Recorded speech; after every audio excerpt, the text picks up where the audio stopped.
Welcome into A to Z Sports Prime Time on this Monday, May the 5th. Happy Cinco de Mayo for those of you who are out celebrating. Maybe you got a little margarita after work and settled on in for the primetime show where we are going to talk about Cam Ward and how he can learn from Will Levis's mistakes en route to being the next Titans quarterback and everything that comes with. We'll talk about mistakes that we're comfortable seeing the rookie make, because there will be mistakes made. The question is, how do you respond to those things? We'll also talk about the worst mistakes that Will Levis made along the way en route to the disastrous season that was 2024 for him. Bert will pay off his bet at the end of the show. He's got the moo ready to rock, and we'll have a great time in the meantime working our way through all of these things. Before we get started, need you guys to share the broadcast around on Facebook, YouTube, Twitter, and on Twitch.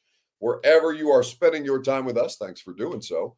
But we always appreciate when you stop by and share the show. So text the link to a friend, like the video. If you're hanging out on YouTube or Twitch, if you're on Facebook Live, you can share now to public in the bottom left-hand corner of your screen. And on Twitter, simply retweet it. And as more of you pile on in here, we'll get this thing rolling. And as Ann Herndon jumps in here and says, I'm so excited for Bert to again confirm my gayness. Yeah, well, I can't promise you any level of conversion that we have for you tonight here, Ann, but we will get through this thing together. That much I can promise you. I'm looking forward to. He's flashing me in his moo right now. I'm just happy to see that he has underwear on. That's one of the things. You know what he looks like? What he looks like right now, if any of you watch The Sopranos, he looks like Tony Soprano's mother shuffling around the house and burning mushrooms. But we will have to wait until the end of the show to all be delighted by what the hell is going on. You son of a bitch. You son of a bitch. Let me tell you something. I can't unsee it. Don't you ever say those words out loud. I ain't wearing it no more. It's off. This is canceled. I'm telling you, once you see the full thing, it's you're never gonna unsee it. That's for damn sure. But we got a show to do in between now and then, so we'll look forward to what's her name? I can't remember Mrs. Soprano, the mother's name off the top of my head. Sophia, that's not right. Either way, we'll get on with it, and we'll look forward to that at the end of the show. Welcome into A to Z Sports Prime Time from the Zen Sports Studios. I'm your host, Buck Rising. I'm proud as always to be presented to you by the wonderful people at Two Rivers Ford, the South's most trusted Ford dealer, online at tworiversford.com. Quality American-made Ford vehicles and employee pricing for everyone. By VIP Play, the new VIP Play app coming very soon to you. You can play like a VIP with the VIP guarantee, where the world comes to play. VIP Play. More info in just a little while. And TrueMap Fitness in the Gulch, where your first workout is free as a Middle Tennessee resident. No workout ever recycled or repeated. Livia Soprano. I can't wait. I can't wait to have to make him trot about in the moo looking like Livia Soprano. But like I said, we have to do a little bit of show before we get to old Doughboy and his moo. Anyway, there are going to be some hurdles that Cam Ward has to overcome in his rookie season. We were talking about this on the radio show today. And it's been noted in a variety of different ways that the two people running the Titans now, in Chad Brinker and Mike Borgonzi, the two people running the football side of things, in Chad Brinker and Mike Borgonzi, the two organizations that they came from the Titans to, is, of course, the Green Bay Packers for Chad Brinker, where he was for 13 years, working in a variety of different roles throughout the course of their front office, and Mike Borgonzi the same, right? Ended in different positions, with Mike Borgonzi being an assistant GM there in Kansas City to Brent Veach, and then ultimately coming over to Tennessee. Chad Brinker working his way up the ladder in a different route and ultimately coming over here to Tennessee to be an assistant GM to Rand Carthon, and then finding himself as the president of football operations, what, in a mere 2 years after arriving here in Tennessee. Both of them come from organizations, though, where most recently they drafted quarterbacks in the first round who sat before they played.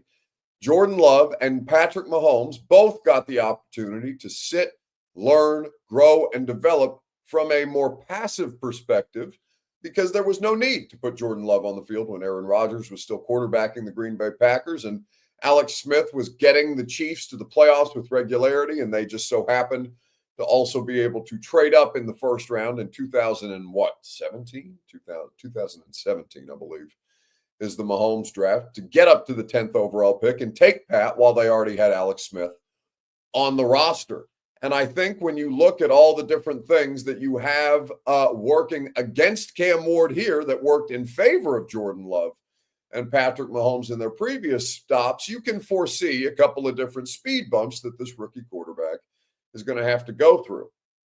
There is, and it's also worth noting, as Ann and several others of you have pointed out, that Joe Burrow did not sit with Callahan.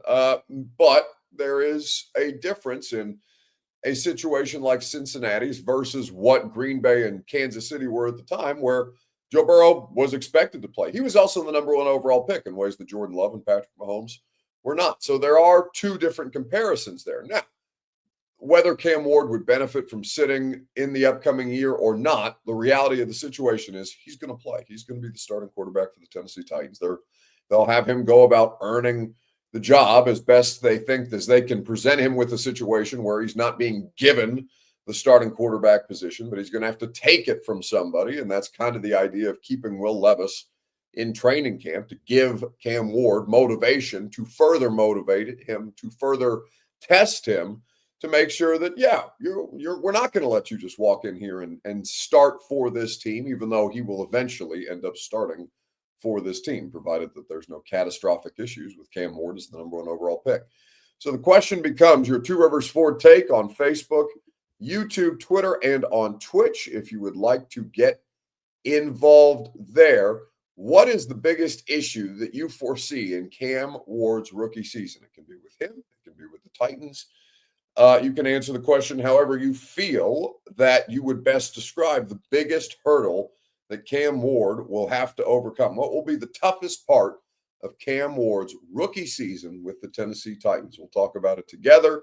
You'll hear from a couple of people involved with this tonight. We'll talk about we'll also touch on some Will Levis stuff at the end of the show. But in the meantime, let me know what you think the toughest part of Cam Ward's rookie season will be. It's your Two Rivers Ford take. It's presented by Two Rivers Ford, the South's most trusted Ford dealer. Online at tworiversford.com. Quality American-made Ford vehicles, award-winning customer service, and employee pricing for everyone. You pay what they pay at Two Rivers on almost every new Ford on the lot.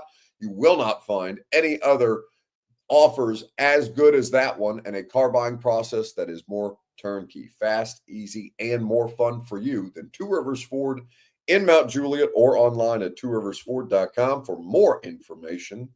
Today, toughest part of Cam Ward's rookie season, because there's always going to be tough parts. Now, could he overcome the difficulties that he's presented with and go on to prove you and everybody else who is a believer in Cam Ward correct about him being the franchise guy in Tennessee? Yes, he could do that. He could have a Jaden Daniels-like season with the right pieces and parts that are put around him, which seems improbable, but it was improbable for Washington to do what they did. I don't believe that the Titans are going to end up in the AFC Championship game in Cam Ward's rookie season. I would be surprised by that, but I was surprised by what Washington was able to do, even though I like Jaden Daniels as a player in the number 2 overall pick. He could also have more difficulties than guys like Jaden Daniels have had. There have been number 1 overall picks who have gone to difficult positions and struggled mightily. I think he's got a better situation that he's coming into than, for example, Trevor Lawrence did as the number 1 overall draft pick in Jacksonville, where Urban Meyer was the coach at the time. And we of course, know how famously that was mishandled from start to finish until Herb was fired in his first season as an NFL head coach while having the number one overall pick at quarterback. Still a pretty crazy thing to think about. So there's a couple of different things that I think are ahead of him, and all of it is to be expected to a degree. But the question becomes, what do you think his biggest issue is going to be in 2025? We're going to get into this from a couple of different angles here tonight. But for Cam Ward, I just think that there's a lot to like and a lot that he brings to the table and a lot that the coaching staff is going to be able to continue to further his development from their standpoint. Yeah, there's nothing more important than Cam Ward and Brian Callahan, their head coach's relationship. And I talked to Callahan a few times through this process. One thing that was clear to me is that he has fallen in love with Cam Ward way earlier in the process than the Titans even made a decision. I was standing on the sidelines with him in the pro day, and he told me I would turn in the card for Cam Ward right now. And I had some questions for him because when you look at Callahan's scheme, it doesn't necessarily scream what Cam Ward did in Miami, and he quickly stopped me. He said Cam Ward can play on time a lot more than people give him credit, and I'm going to go about this process a lot like me and Zach Taylor did with Joe Burrow in Cincinnati, where he was the offensive coordinator. And so a lot of the questions come, what did you guys do with that? He said, I went back and watched my Zooms of me and Joe Burrow from the Cincinnati years during COVID, so everything was via Zoom. And I was really focused on making that the third year of LSU for Joe Burrow. And so anticipate them adding a lot of the elements that Cam did in Miami and focus on getting him comfortable early on, allowing him to be himself. And a lot of that is putting the square, people talk about the square peg in the circle. No, you force it to what you want it to be. I think that's really interesting to watch how they have developed him. One thing that was interesting to me throughout the process, the general manager, Mike Borgonzi, mentioned the Patrick Mahomes effect. He said there's some comparison to him given the sidearm action, the way he goes about the looseness of the game. That's going to be the new era. Cam Ward was 14 when Mahomes got drafted. A lot of these new quarterbacks are coming through there, and we trust Callahan to be able to adjust to what Cam Ward has. So that's something I'm going to be watching throughout camp, throughout the offseason program, how these two merge together. And I know Callahan's plan early will be having Cam Ward earn this job. He won't be coined QB1 from day one, but I'd anticipate by September we'll see Cam Ward starting for this Titans franchise. So that is Cameron Wolf, our buddy at the NFL Network, talking about Cam Ward. And there's a lot to like about what he brings to the table, but the biggest thing that he's going to have to overcome is that they don't have a true number one option here. The thing that I talked to Callahan about on Friday, for those of you guys who were able to attend with us at the install with Greg Cosell and with Brian Callahan, is, yeah, you had Jamar Chase in Cincinnati. How have you gone about crafting the support system for Cam Ward? I'm not sure exactly how I asked the question, but it was something to this effect, right? Basically, how are you going to go about supporting him without one of these fire-breathing dragon wide receivers that people have had in previous stops, where you look at what not Justin Jefferson. Justin Jefferson is one of these guys, but Jamar Chase brought to the table. Joe Burrow was a good player when he got drafted. He got hurt in his rookie season, but there was clearly promise that he showed there. How much better did he get with Jamar Chase and T. Higgins and Tyler Boyd, who were all in Cincinnati by the time that Burrow got to year two? And you really started to see him take those steps in the right direction, where in 2021, they went to the Super Bowl. They didn't win, but they went. And you saw how big of a difference those skill position players could make for a player like Joe Burrow, who was great unto himself, but became even greater because of what they were able to surround him with. Now, I don't think that what the Titans have is awful.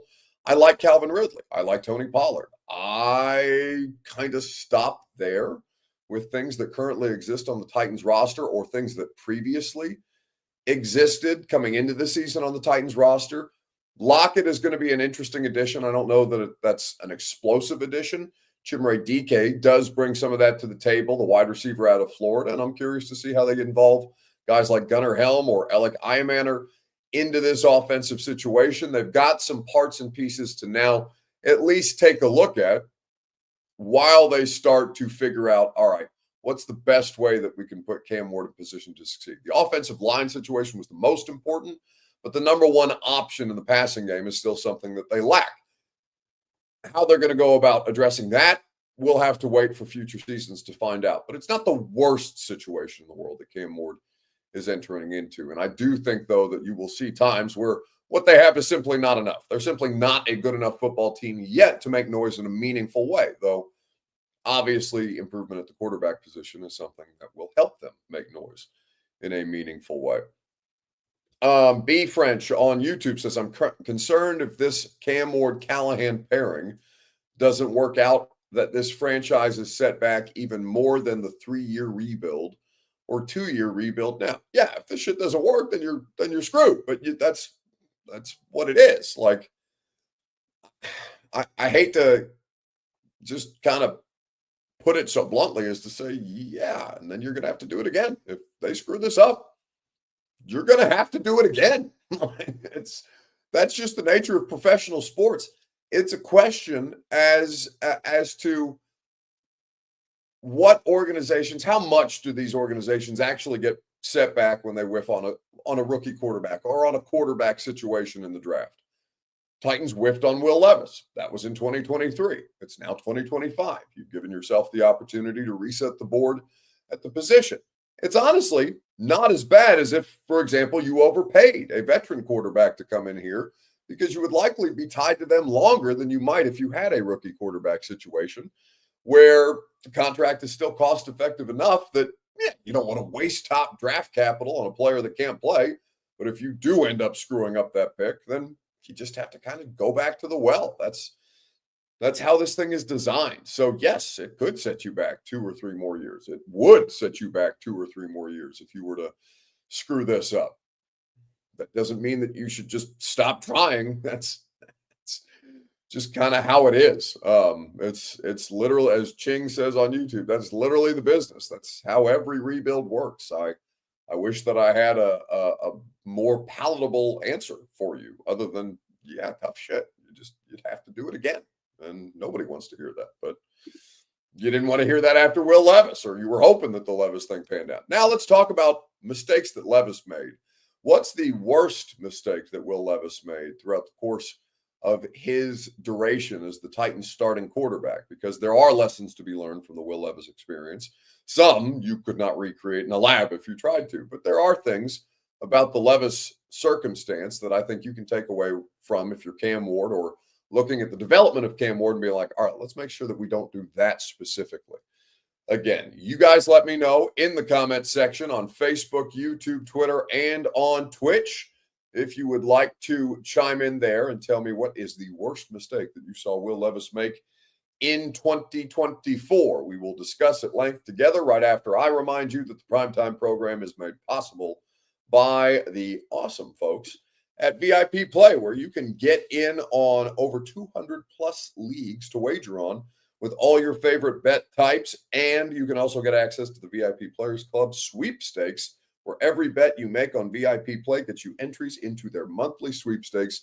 You'll earn 1 entry per bet, 1 entry per dollar bet, and 10 times your entries on parlays and same game parlays. The VIP Play app is coming soon to Tennessee exclusively. To learn more and claim your early welcome bonus or VIP Play Club Players Club status, head to VIPPlayApp.com. That's VIPPlayApp.com. Gambling problem, call 1-800-889-9789. Must be 21 plus and located in the state of Tennessee to bet at VIP Play. All right. So as you look at the mistakes that Will Levis made en route to finding his way into this situation, what's the biggest takeaway that somebody like Cam Ward or the Titans could have from the Will Levis experience? Literally the turnovers from the hero ball. Everything else was just him being a rookie with a mediocre supporting cast. Well, he was not a rookie last year, and I think it's important to remind people. I know that some people would say, well, you have to give him a full 17 games as an NFL starter. I think that's crap. I think he's getting ready to be 26 years old. He's pretty formed as a player. He came in as not an inexperienced player, not a young player. I think that there are things. I mean, I guess he still is young by reasonable standards, 25, going to be 26. But for the most part, quarterbacks are kind of finished products by the time they get to that point in their career. I am so curious to see how they manage Cam Ward from a risk management standpoint, because while he's not Will Levis, I do think that some of the plays that Cam Ward makes come with a higher percentage chance that you would put the ball in danger and cause a turnover, which is, of course, the biggest thing that doomed Will Levis. The decision making en route to the turnovers really were crushing. 18 individual giveaways. It's not sustainable from the quarterback position. And that's kind of the thing that it brings me back to, which is Levis made a handful of the same mistakes twice. And that's something that, while I'm okay with it happening in practice, in the application of the game, man, from that Bears pick six to the fumble that he had against the Jets in week 2, making the same mistakes, especially when they're as catastrophic as those mistakes were in back-to-back weeks, that was kind of a tipping point for people looking around being like, oh, is he going to be able to do this at all this year? What did you say to Will on the fumble? I know you looked very upset on the sideline. I think the camera caught it pretty clear, if I had to guess. So, yeah, I was upset. It was dumb. It was the same exact thing he did last week, and he cost us points in the red zone. And that is what it is. He's a grown-up, and he knows better. And so, I was really irritated that he cost us 3 points in a game that we probably needed it. So that is Brian Callahan, unpleased after the Jets result, where the Titans had a similar situation, where Will Levis had a similar situation as he did against the Chicago Bears. Not quite as damning as it was against the Bears, but pretty awful. And that was Brian Callahan after the "what the F are you doing" moment, the giveaway against the Jets, where he tried to pitch it back to Tajay Spears. That looked very similar to the pick he threw in Chicago, almost to the point where it looked like the exact same terrible decision being made in real time. It was tough on a lot of different people, and Callahan, if Callahan only knew how much tougher it was going to get throughout the course of that season. But learning from your mistakes, correcting the behavior, bringing that application into the games as opposed to what the Will Levis experience was, you have to find ways to correct that kind of behavior. And Cam Ward is going to come with some of that behavior. So we'll see how all this plays out here in the coming weeks. We'll have rookie minicamp. As a matter of fact, in 5 days from now, I'm flying back from a wedding specifically so I can get you your thirst trap Cam Ward videos in a Titans uniform that I know you all are dying for at this point in time. So I don't know if I'm going to be able to make the full rookie training camp. Or rookie minicamp. I know I land at like 11 o'clock Central Time. I'm hoping that they are not early in the afternoon with the rookie minicamp stuff, because I would like to be able to catch some of it, especially if I'm going to haul my ass back here from Hilton Head. But either way, we will have that for you over the weekend, which will be interesting, no doubt. All right. Is the moo-moo ready? Are we ready for, in case you missed it? There's no bit, there's no video, there's just Bert and a moo-moo. That's what you have to look forward to. I haven't decided what we're going to do. I don't know if he's going to sing. I don't know if he's going to dance. I don't know if he's going to do Olivia Soprano impression in his moo-moo. I haven't decided yet what the punishment will be, but I will get to that punishment once I remind you that True Math Fitness is a place where you go to improve yourself, not to punish yourself, because working out should be fun. And that's exactly what it is at True Math Fitness in the Gulch. They're there to provide you with a top-of-line coaching staff, an awesome state-of-the-art facility, and great group fitness classes or personal training as you choose. TrueMathFitness.com is where you go. Your first workout is free as a Middle Tennessee resident. All right, get in here. What do you got? Hello. Hello. Why are you looking like the neighbor from Home Improvement? Because you done made me self-conscious about this. This is a comfy ass outfit. I want you to look. It has pockets. I have the freedom to move in this, and you're just dogging it just because grannies wear them. Just because grannies wear them, you're feeling like that. Not because grannies wear them. It's because you wear it so well. Like, I haven't seen a grandmother wear a muumuu that well. In fact, I think you should get up and take another twirl for the audience. I don't think we're done there. I just think your camera wasn't ready. No, my camera's ready. No. Let me see both your hands. Let me see. Hand check. You remember you can have hands above your waist. Track meets, they'd be like, everybody hand. Get up, take a turn, show the audience all of your shame, not your ass, just your shame. It reminds me of the basketball coach from 8 Crazy Nights yelling at the fat kid on the basketball court where they're asking where their bra is. That's what it reminds me of. That's a technical foul. That's right.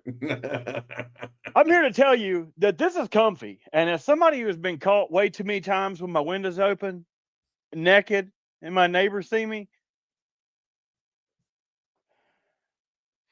Conceived in that fit? No, you mean carried. You weren't conceived. Nobody's having sex with you if you're wearing that. are you kidding me? You got instant access, dog. You throw that bad boy up. Like, Cheyenne's, hold on. No. You stay right there. No. Whatever. I regret this deeply. I don't know where this is going. I don't think it should be live streamed. I'm not entirely sure what's I going bought to happen. Cheyenne one too. No. We got matching moo-moos.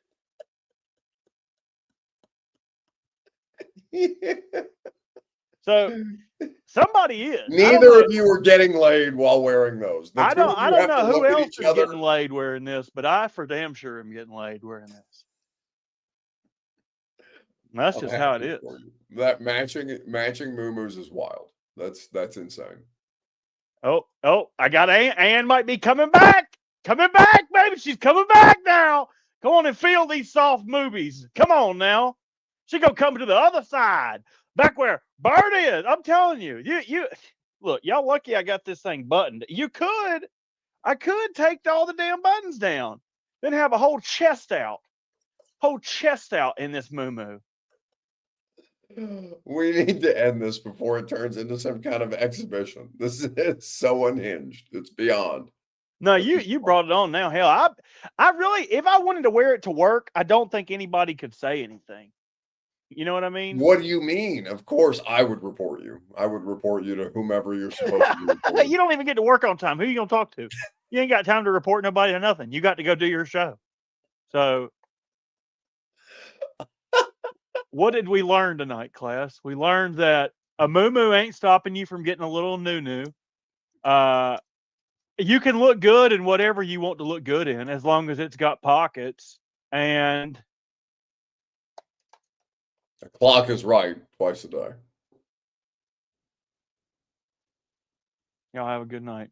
I'm going to bed in my moo-moo. That's going to do it for us this evening. He's got, God knows what he's going to do in his moo-moo. Going to bed would be the best possible ending to that saga in the moo-moo, but we will, did we though? Did we learn anything? No, we learned nothing other than grown men should not wear grandmama's clothing. Either way, that's going to do it for us tonight. Radio show tomorrow, 10 to 1 on 104.5 The Zone. Mike Sando is going to join us. He talked to anonymous AFC executives about how the draft went down on that side of the board, and there's some interesting notes in there about the Titans. So we'll look forward to that. Have a great rest of your evening. I'm going to go try and scrub my brain from whatever the hell it was that we just did here for the last 10 minutes. And I will see you tomorrow morning at 10 a.m. on 104.5 The Zone.